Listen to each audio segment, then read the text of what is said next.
Peristiwa lain, saudara, Masjid Syuhada di Mamuju, Sulawesi Barat ambruk saat pekerja membongkar kubah masjid. Akibatnya 2 pekerja bangunan tewas tertimpa reruntuhan.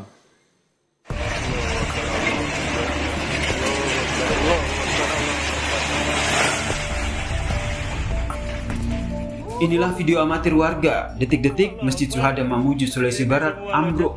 Masjid ambruk saat pekerja bangunan melakukan pembongkaran kubah masjid. Diduga tali dan tiang penyangga tidak kuat sehingga bagian atas masjid ambruk. 1 pekerja berhasil selamat setelah melompat menjauh dari reruntuhan, sementara 2 pekerja lainnya tidak dapat menghindar dan akhirnya tertimpa reruntuhan bangunan masjid.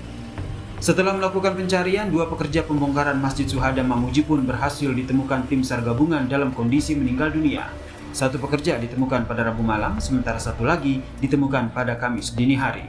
Barusan kita mendapatkan 1 korban atas nama Hendrik dan langsung kita evakuasi ke rumah sakit dalam kondisi naik delta. Ada berapa jam ini tadi lakukan evakuasi? Ya kurang lebih 7 jam lah. Tim SAR gabungan melaksanakan evakuasi baru bisa mengeluarkan 1 korban. Sebelumnya Masjid Mamuju sempat roboh pasca gempa yang terjadi pada Januari 2021 lalu. Setelah itu, renovasi masjid pun tengah dilakukan, termasuk mengganti kubah masjid. Namun naas, saat proses pemasangan kubah, masjid ini kembali ambruk dan menimpa para pekerjanya. Edya Tamajawi, Kompas TV, Mamuju, Sulawesi Barat.